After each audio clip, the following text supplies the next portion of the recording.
dando continuidade ao nosso evento. Só para comentar um pouco sobre a dinâmica desse segundo momento, nós teremos a composição da mesa, logo em seguida terá apenas um bloco para perguntas, e não dois, como fizemos pela manhã, e nesse um bloco, 4 pessoas vão ter a oportunidade da fala, certo? Gente, boa tarde.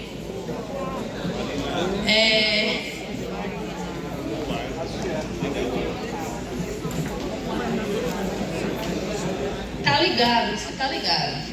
Tá não. Tá desligado aqui, as pessoas estão com bastante calor, entendeu? Nesse clima gostosinho de Maceió que a gente tá, né? Tô acostumada com a pessoa de Salvador, então tá tudo ótimo. Rio de Janeiro também, viu? E o Maranhão? E também. Nordeste, vamos pro Nordeste e Rio de Janeiro. Sei porque você não tá andando no Pará. Pra você saber como tá quente lá. Deixa as pessoas entrarem. Não pode, não? Vale, Pro. Minha Pro. Peraí que meu secretário tá me chamando.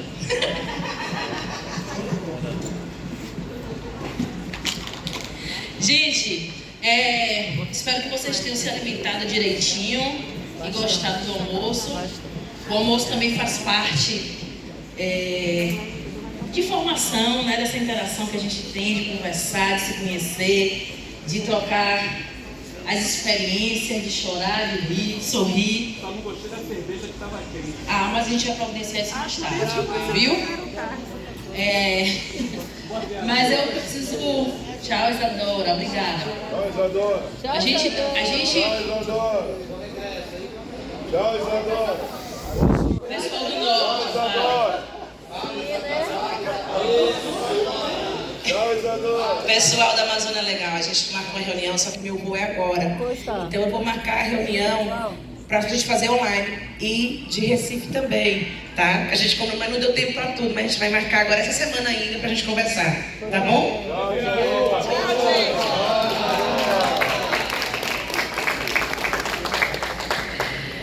Bom, a gente atrasou, né? A gente teve uma mesa muito extensa de manhã, mas uma mesa muito produtiva. Fomos um pouco tarde para o almoço e a gente não ia, né, se desesperar na hora tão sagrada do AG1. Então a gente fez o quê? Comeu, conversou e voltou e atrasamos mais ainda. Então a gente vai ter que fazer 3 mesas de 45 minutos, tá bom? Infelizmente, a nossa colega, amiga, irmã da placa vai ter que ser muito assertiva. Porque a gente vai precisar ir, peço também aos mediadores que controlem um pouco mais o tempo, né? Dá uma falada no microfone, por favor, tempo para poder a gente ir das pessoas que vão compor a mesa. Eu preciso também dizer a vocês o seguinte, eu sempre brinco com os conselheiros nacionais que eu sou militante da União de Negros e Negras pela Igualdade, da UNEG, sou coordenadora estadual e nacional, mas como estou vice-presidente desse conselho, eu sou de todos os movimentos, eu preciso atender aos meus pares e os meus irmãos de militância. Então, por muitos pedidos... Obrigada. Por muitos pedidos dos meus pares de luta do movimento negro, a gente entregou, né, a Secretaria Executiva fez esse folder e a gente percebeu algumas, a gente não concorda com algumas coisas postas aqui. Então a gente conversou com a Secretaria Executiva para que a gente faça outro folder desse aqui. Então, por favor, vou pedir encarecidamente a vocês, né, que a gente não, quando formos aos estados de vocês, fazer as oficinas da CONAPI, a gente vai levar outro folder desse, ok? Com algumas coisas corrigidas que contém nesse daqui, tá? Então, eu peço desculpa a vocês, mas peço também encarecidamente que a gente pega a colheita e depois a gente leva outros para os estados de vocês, ok? Então, vamos às nossas mesas, vamos a mais conhecimentos e fortalecimentos para a construção da Quinta Conapi. Tenham uma boa tarde e deixo vocês com a mesa agora que vamos compor, por favor. Obrigada, gente. Bom, nós agora teremos o painel Democracia e Representatividade dos Poderes. Convidamos para dar as boas-vindas e ser o debatedor deste painel, o Conselheiro Nacional do CNPIR, Afonso José. Convidamos para compor o dispositivo a deputada federal PT pelo Paraná, Carol D'Artora, do Senapir, do Ministério de Igualdade Racial, Clédson dos Santos, secretário da SET, também do Ministério de Igualdade Racial, Ronaldo dos Santos, e a diretora da Fundação do Banco do Brasil, Luciana Bagno. E com a palavra, o conselheiro e debatedor Afonso José.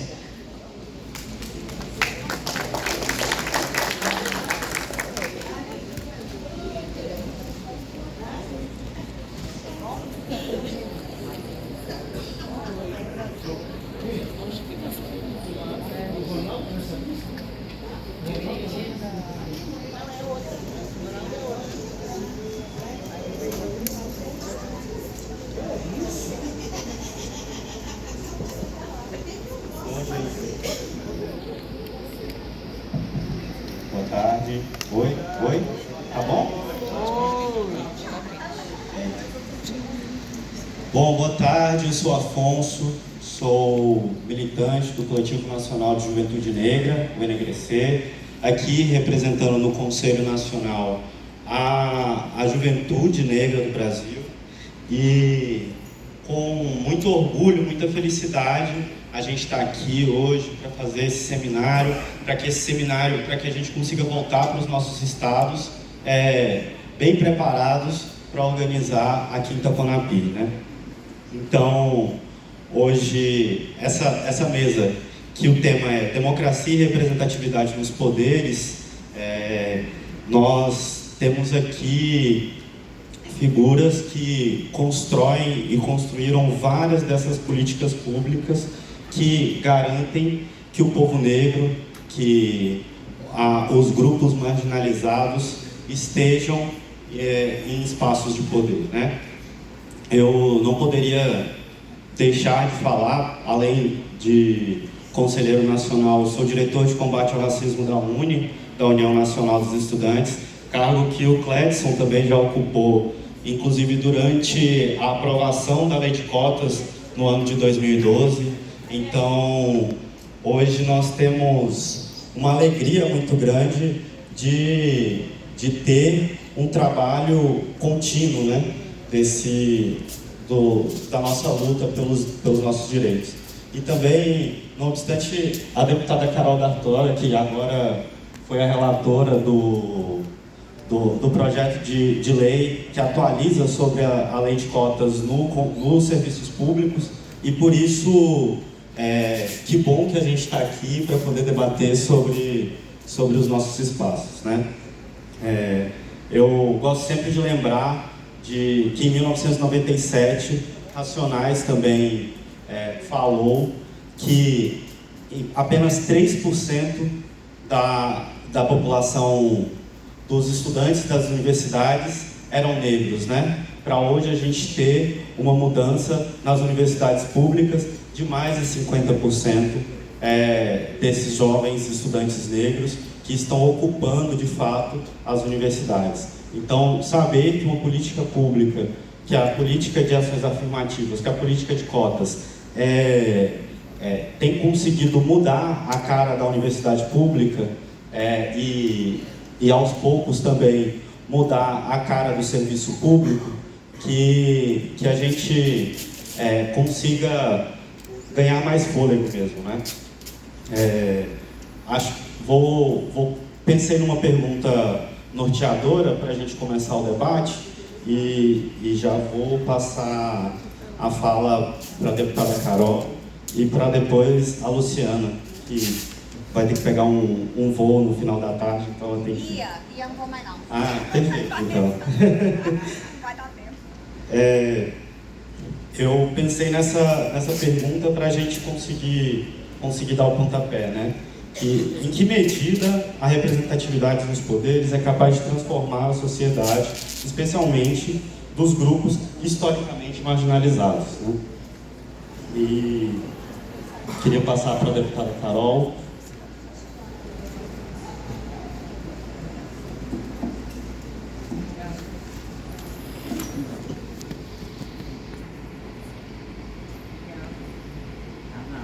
Vai sem som. Ajuda o mediador.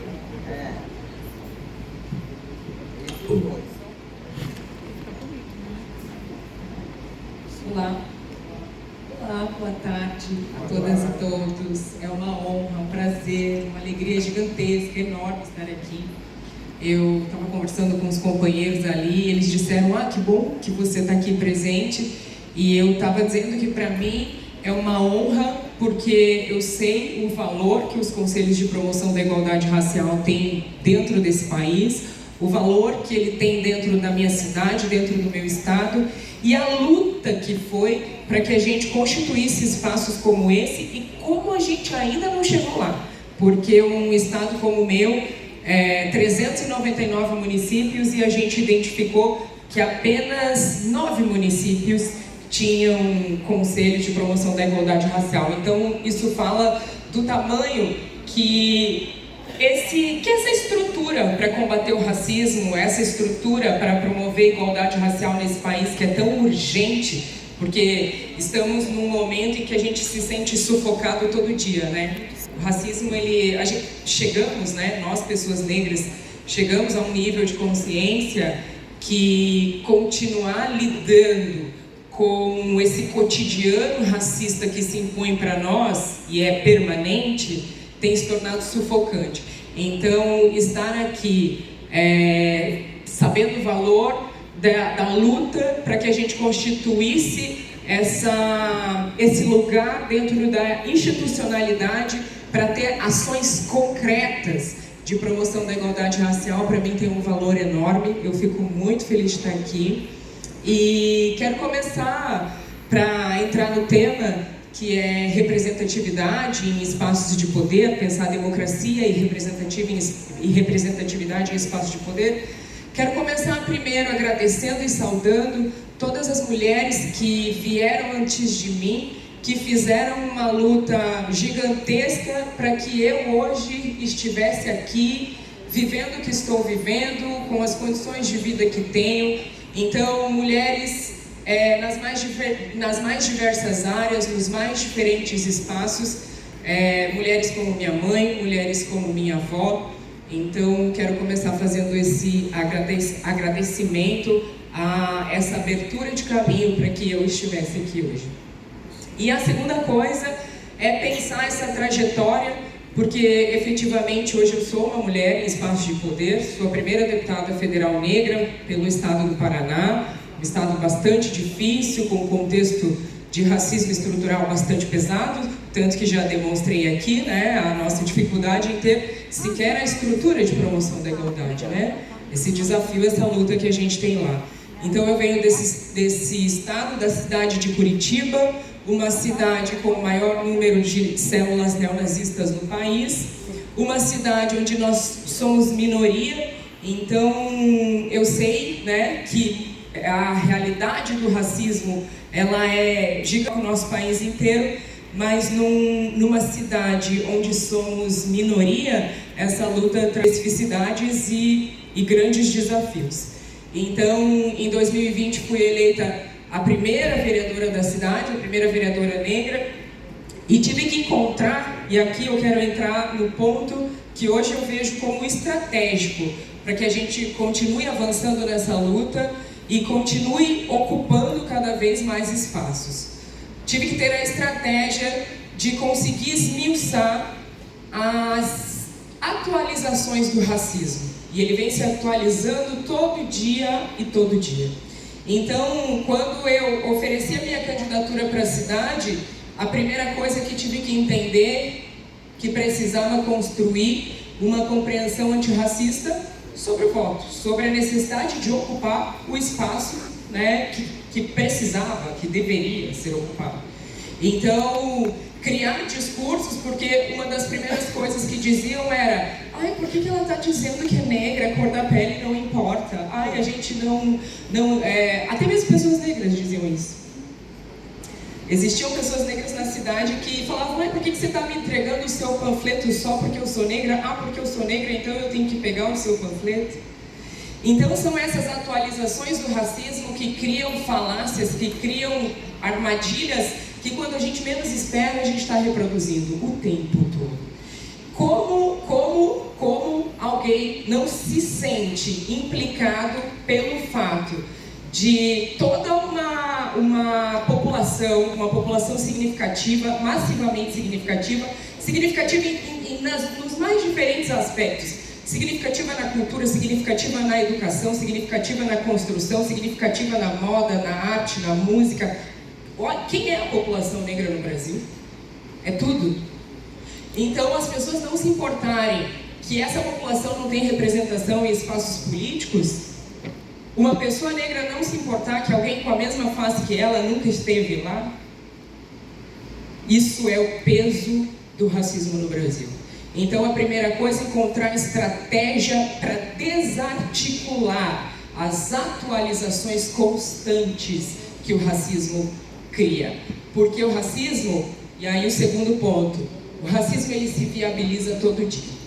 Se o racismo existe até hoje, é porque ele é viabilizado todos os dias pelas mais diferentes figuras, nos mais diferentes espaços. Por isso que o racismo é estrutural. Então ele se viabiliza todo dia. E aqui eu quero trazer exemplos. A gente viu essa semana uma mulher branca dizer para uma mulher negra que estava no mesmo espaço que ela, disputando o mesmo lugar ou algo assim, ou o mesmo boy, acho que foi algo assim, dizer que essa mulher é uma neguinha, tem o cabelo isso e aquilo, você gosta de neguinha. Você por acaso gosta de neguinha? Você gosta de preta do cabelo duro? Porque aquilo ali é preta. Com certeza o pai dela ou a mãe é da África. Foi isso que a pessoa estava dizendo no telefone. Enquanto a pessoa dizia isso no telefone, o homem que estava do outro lado da linha dizia o seguinte: calma, linda. Pensa no que você está falando. Calma, linda. Calma, linda. Acho que você está exagerando. Essa pessoa não estava exagerando. Essa pessoa estava cometendo um crime. Como que alguém do outro lado do telefone não disse... A pessoa que estava do outro lado do telefone, como que ela não disse: você está cometendo um crime, você está sendo racista, eu vou chamar a polícia? E qual era a segurança que essa mulher tinha? Por que essa mulher tinha a segurança de dizer o que estava dizendo? E por que ela continuou dizendo o que estava dizendo? Porque ela não foi interrompida veementemente. Ela não foi interrompida à altura. Ou seja, o racismo ali foi viabilizado. E o racismo se viabiliza todo dia. E mais triste ainda a gente pensar que está numa sociedade que acha, que muitas vezes cria um argumento de que isso foi uma situação isolada. Não, isso não foi uma situação isolada.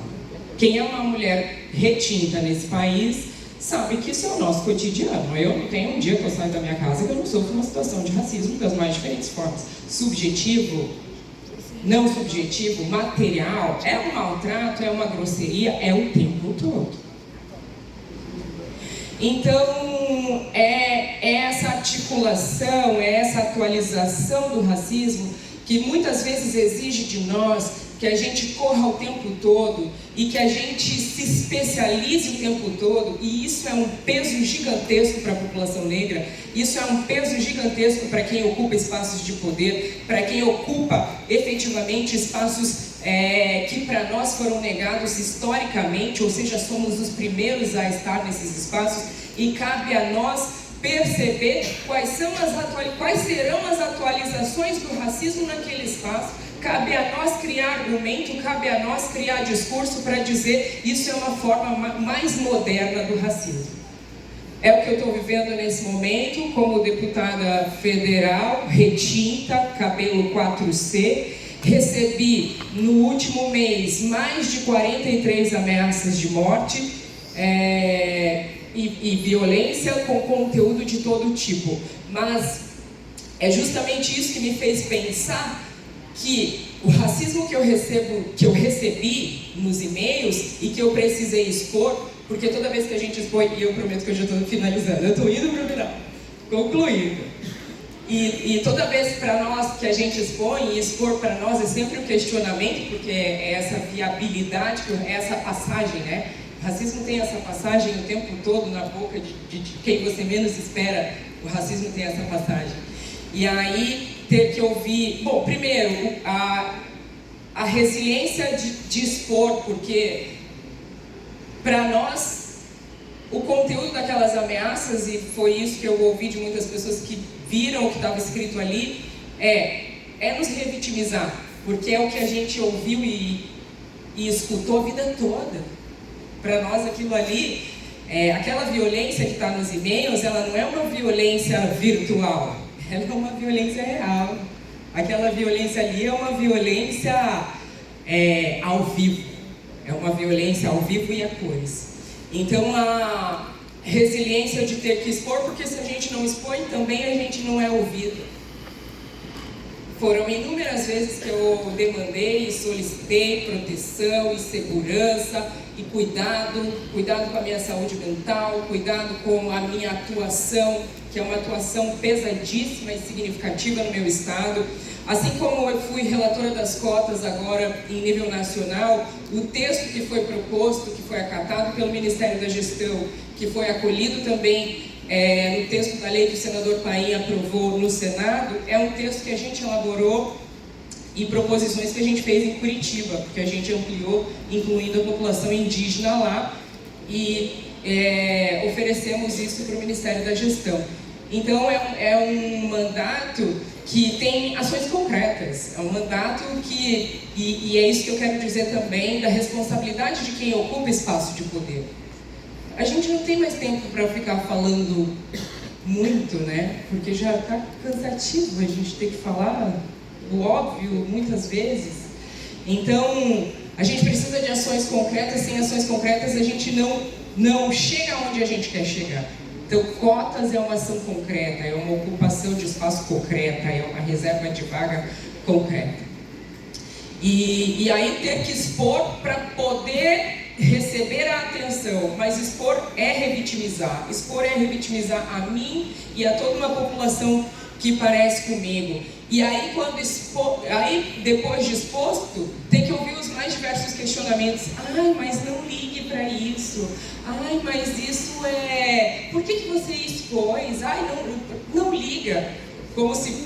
Ou seja, é esse terreno preparado onde o racismo... onde o que se impõe para nós é que a gente aceite continuar vivendo nesse contexto absurdo de violência.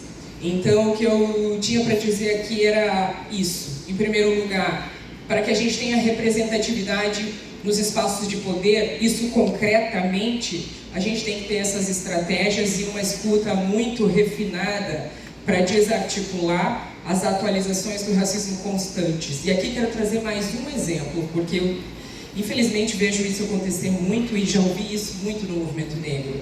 Pessoas negras que, por uma razão ou outra, acabam ascendendo e ocupando espaço. Essa semana também, uma moça que trabalha com moda e tem muita visibilidade e, enfim, né, galgando espaços novos, criticada porque usava lace. Alguém foi nas redes dela e falou: como que você, uma mulher negra, que chegou onde chegou, falando de ser uma mulher negra, agora está usando uma lace? Que é isso, né? É esse direito que essa sociedade tem de questionar nossa roupa, nosso cabelo, o que a gente faz ou deixa de fazer, ou como a gente quer ou não quer parecer. Começa aí. E a segunda coisa, depois que ela recebeu essa crítica sobre o cabelo, ela foi no shopping com o cabelo dela, sem a lace, porque nós mulheres negras fazemos isso, né? A gente muda de cabelo constantemente. No Brasil.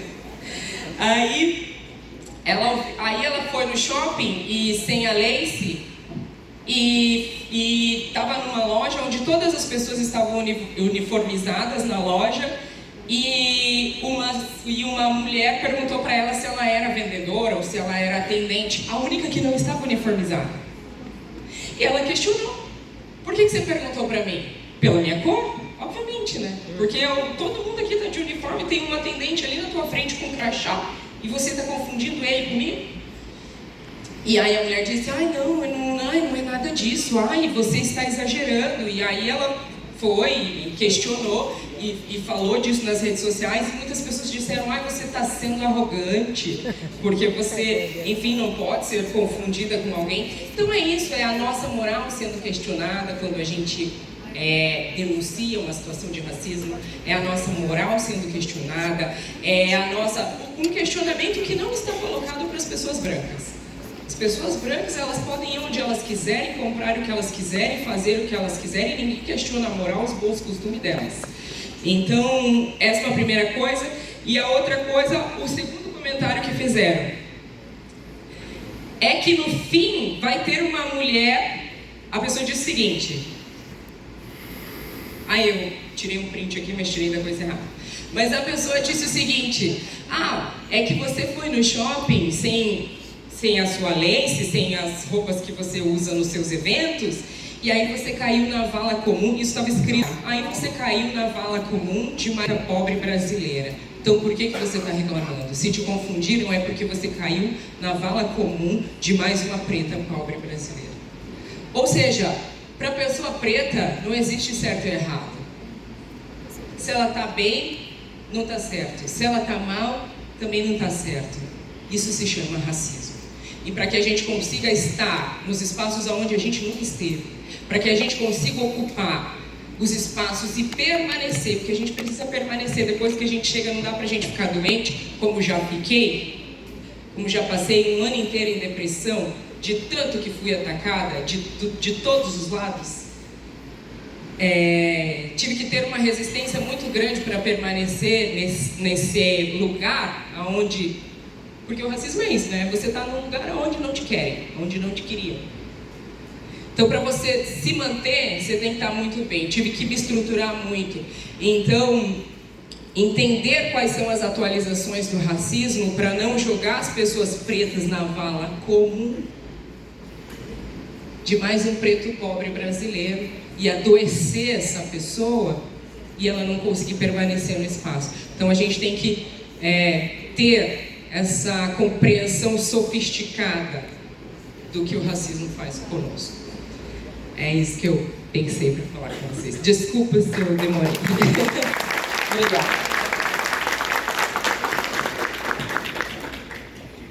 Gente, só uma dica, que aqui à nossa frente sempre teremos a Fabiane ali com a placa organizando o tempo. Então, quando vocês quiserem uma pesca sobre o tempo, olha ali para a Fabiane, tá bem? Obrigado, Carol. Muito obrigado pela sua contribuição. Eu acho também que é importante a gente falar, inclusive, sobre esse espaço que nos dão, né? Nós sabemos hoje por dados, inclusive, esse mês nós tivemos uma mobilização muito grande contra o fim da escala 6:1, né? E essa escala que martiriza, em sua grande maioria, jovens negros e negras do nosso país, que adoece esses jovens trabalhadores, também acaba sendo esse espelho do espaço onde o imaginário nos reserva, né? Que é essa nova forma de servidão também. Então, gostaria de chamar o secretário Ronaldo para a fala.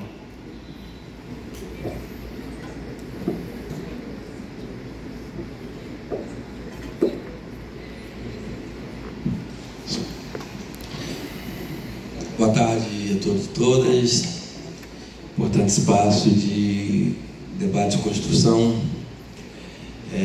Nessa linha, mais um capítulo na linha do tempo da construção da política de promoção da igualdade racial do Brasil, rumo a mais uma conferência de promoção da igualdade racial.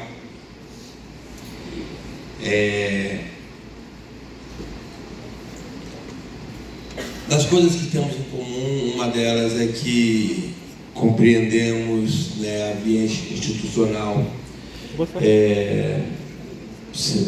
não sendo a única, não necessariamente a mais importante, mas um espaço a ser ocupado, a ser pautado, a fazermos incidências sobre ele, ou ocupando os espaços de poder, ou nesse lugar, né, de um movimento, uma sociedade em movimento que pauta o Estado. Quando eu falo que isso é algo que nos é comum, é porque uma parcela de nós não acredita nesse espaço institucional, e tudo bem também. Essa parcela, ela não é menos importante nas nossas lutas cotidianas, porque eventualmente pensem diferente de nós nesse sentido. Mas se nós estamos discutindo um Ministério da Igualdade Racial, uma política da igualdade racial, uma conferência da igualdade racial, né, uma agenda interfederativa para a promoção da igualdade racial, porque a gente ainda acredita que esse espaço institucional, ele é um espaço que deve ser pautado e sofrer com isso as incidências. E com isso a gente compreende que, né, ocupar o espaço institucional, ainda, Carol, sendo a primeira vereadora, a primeira deputada federal, a primeira sempre, né, mas continua sendo muito necessário, porque só tem segundo, terceiro, quarto, se tiver primeiro, né? Então, as Caróis são absolutamente necessárias e fundamentais nessa resistência negra no Brasil, nessa ocupação de espaço institucional. A gente aqui está falando sobre democracia e representatividade nos poderes. Eu sou um quilombola do Rio de Janeiro, da primeira comunidade quilombola titulada do Estado do Rio de Janeiro, Campina Independência, que foi titulado, e acho importante abrir esse parênteses para dizer isso, em 21 de março de 1999, no primeiro ato administrativo da hoje deputada federal Benedita da Silva, naquele momento governadora em exercício. Por que eu digo isso, primeiro ato administrativo? Porque a Benedita tem uma longa trajetória no Poder Legislativo. E a sua primeira ação como uma chefe do Poder Executivo foi naquele 21 de março de 1999, quando assume o governo do Estado do Rio de Janeiro e titula a comunidade quilombola do Campina Independência. Então, a gente já está falando sobre representatividade.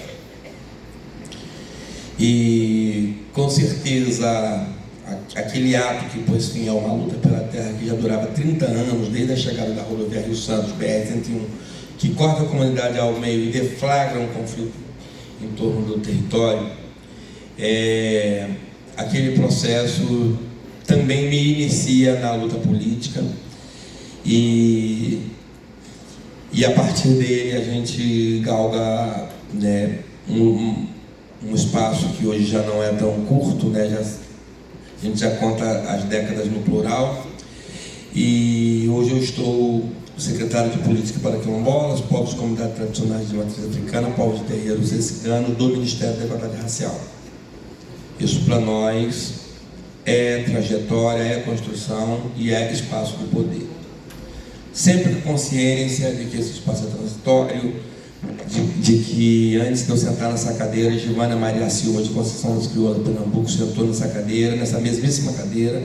Depois que eu sair dessa cadeira, alguém vai sentar nessa cadeira, que seja alguém que se pareça conosco e que tenha os mesmos compromissos que nós, mas é isso. Isso é esse grande exercício que a gente precisa estar pronto para fazer. Mas ao mesmo tempo que a gente fala sobre representatividade, espaço de poder, eu acho que a primeira palavra, né, que formata essa mesa passa a ser, em grande medida, o nosso principal desafio, que é a democracia. Porque a democracia é aquele negócio que todos nós defendemos, que todos nós, né, nos constituímos dentro de um código social e que entendemos que é o nosso principal sistema de proteção e convívio, mas que ela é controlada, né? Do mesmo jeito que a Carol falou que o racismo ele é o que mesmo? Autorizado? Atualizado. Viabilizado. O racismo ele é viabilizado, né? O atentado à democracia também é viabilizado. A democracia, ela está sempre debaixo de um iminente atentado e existe uma válvula que controla a autorização ou a desautorização disso. Em que momento que se dá o impeachment da presidenta Dilma Rousseff? Em 2016. O presidente Lula tinha sido eleito pela primeira vez em 2002. E se tinha certeza naquele momento que o presidente Lula não seria reeleito. E o presidente Lula foi reeleito debaixo da grande onda midiática de ataque ao governo sob a narrativa do mensalão. E aí a certeza passou a ser, e ele foi reeleito, não deu certo, mas sucessor ele não tem. A presidente Dilma Rousseff contraria essa lógica e sucede o presidente Lula em 2010. Aí veio uma nova certeza, mas ela não reelege.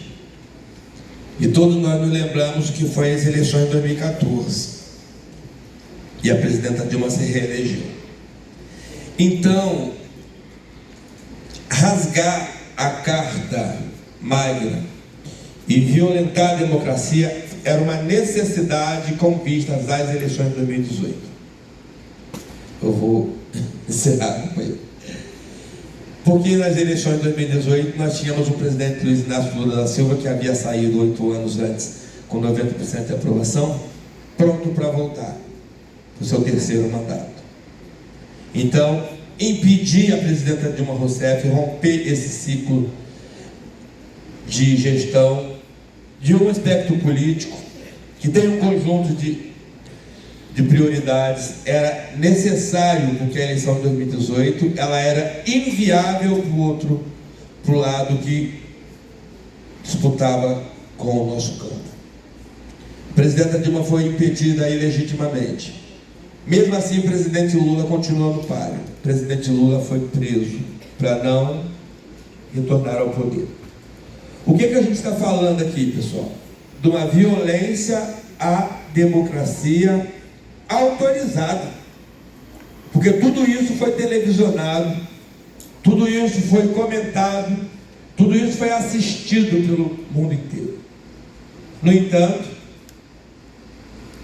quando o Império invade, né, um determinado país ou região em nome de levar a democracia.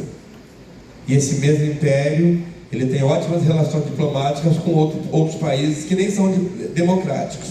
Então, a própria democracia, que é esse terreno arenoso sobre o qual caminhamos e buscamos construir as pavimentações para as nossas caminhadas, é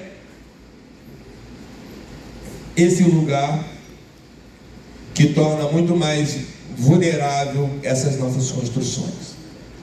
E o que isso tem a ver com o tema da mesa? É que em momentos de ruptura democrática, e aí começa a desmontar tudo que a gente constrói, e construir uma parede é tijolo por tijolo, derrubar uma parede é uma marretada, né?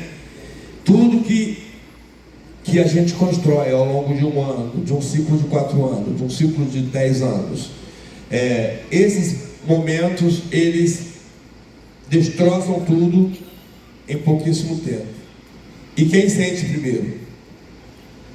Quem empobrece primeiro? Quem morre primeiro? A gente volta para nós.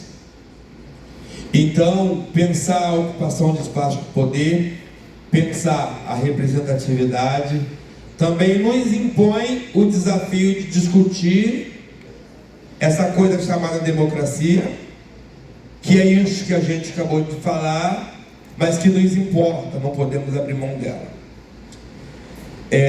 Então eu concluo dizendo que nesse tempo somos nós que estamos aqui, né, cada um no seu lugar e cumprindo o seu papel, mas não nos pode faltar a lucidez de que sistema é esse que nós disputamos e que nós construímos, porém entendendo que ele é vulnerável e ele nos vulnerabiliza, né? Então, espero ter contribuído com o debate, diferente da companheira que já não vai precisar sair. Eu sou ao contrário, eu não precisaria e vou precisar sair, mas é um prazer muito grande ter podido vir até aqui e contribuir com essa discussão. Muito obrigado.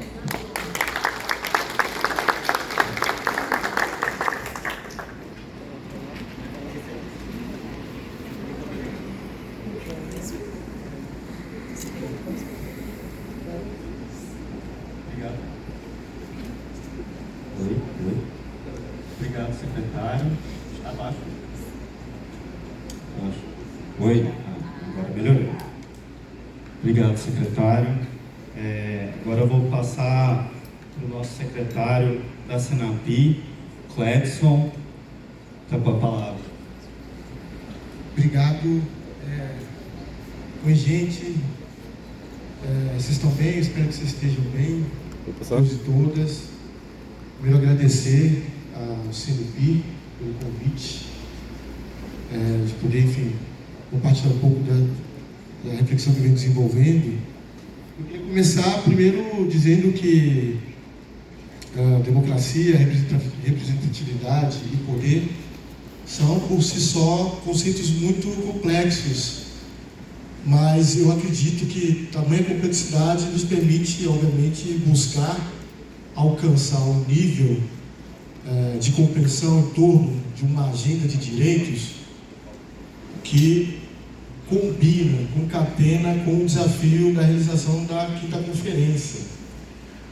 E aí eu queria talvez frisar ou gastar um pouco mais de tinta no debate acerca da democracia, primeiro partindo de uma compreensão que eu acredito que seja comum entre nós, de que democracia não é ponto de chegada, né? É uma construção cotidiana que talvez seja um grande desafio de todos e todas aqui presentes, e também aqueles e aquelas que não estão aqui, que é superar esse lugar de uma compreensão de que democracia se resume à capacidade de funcionamento das instituições e o chamamento que nos é feito para depositar os nossos votos nas urnas de 2 em 2 anos, salvo o Distrito Federal, que é só em 4. Essa compreensão da democracia ancorada em perspectivas liberais, que historicamente se assentou nessa parte de cada mundo e momentos depois se espalhou como um grande vírus, um grande tsunami para o mundo todo, a partir de uma lógica de globalização, marca, obviamente, a lógica do tempo presente que nós estamos vivenciando, né? Onde nós avançamos de um lugar onde os preceitos liberais davam um tom daquilo que nós convencionamos compreender e chamar de democracia, e esse novo momento, principalmente ali no final de 80 e 90, nós temos essa onda neoliberal que infelizmente se assentou e tem permanecido. Eu acho que, enfim, reivindicando esse lugar, essa escola democrática que todos nós fazemos parte, que é o movimento negro brasileiro, a democracia precisa ser mais. Ela precisa, na verdade, ser fruto de um processo de conflito, onde nós depositamos, obviamente, um conjunto de avaliações, um conjunto de acúmulos, que, obviamente, é anterior à nossa geração.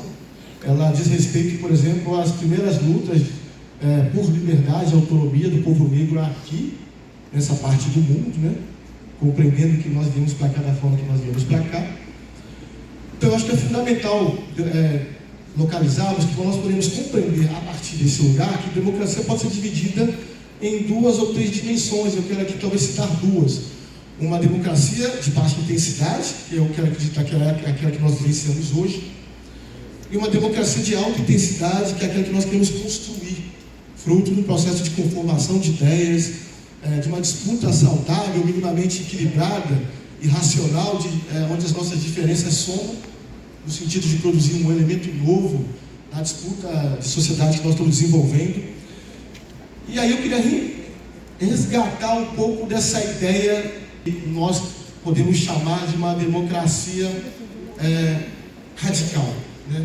O que seria uma democracia que é o que nós, ao longo da história, estamos tentando construir, que é esse lugar onde as nossas opiniões, onde as nossas construções coletivas, elas resultam, por exemplo, na capacidade de produzir mudanças concretas no cotidiano, não só das nossas realidades, mas também do Estado, não só de coisas, mas do Estado com E maiúsculo, né? O Estado brasileiro, aqui, estrito senso, querendo dizê-lo, né? Nós fazemos parte de um campo político que é histórico, né?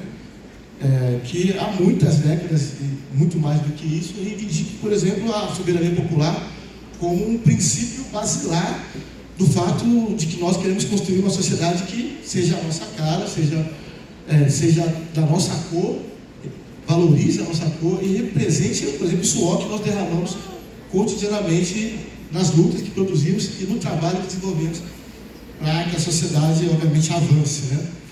Então, a participação, a radicalidade da participação, ela diz muito sobre a capacidade, por exemplo, aonde as conferências, da forma como elas foram pensadas e até onde nós conseguimos avançar no sentido de ter um conjunto muito intenso de pessoas participando no processo de construção de uma agenda que é cara para a sociedade. Obviamente que você pode participar de 1, 2, 3, etc., conferências, mas trazendo para a nossa agenda, que é a agenda de igualdade racial e combate ao racismo, não é todo dia que nós podemos exercer esse processo de escuta, de fala e de construção de síntese numa gama de universo de companheiros e companheiras que se encontram desde a cidade, que se representam nas etapas estaduais e que se encontram nacionalmente em Brasília para discutir, obviamente, os rumos da política de igualdade racial. O que eu estou tentando dizer é que temos nesse processo um vislumbre daquilo que nós reivindicamos, que é extremamente estratégico, que é a participação como um valor. Nós não temos uma conferência todos os dias, quiçá não temos uma conferência todos os meses, mas quando estamos diante da oportunidade de fazer desse espaço de encontro, onde as nossas diferenças podem se transformar em sínteses positivas, no sentido de produzir maiores avanços democráticos para o Brasil, para a nossa sociedade, para o povo negro e para os povos racializados do nosso Brasil. E aí eu tento entrar na agenda de representatividade, que é um conceito também extremamente complexo e que ganha diferentes nuances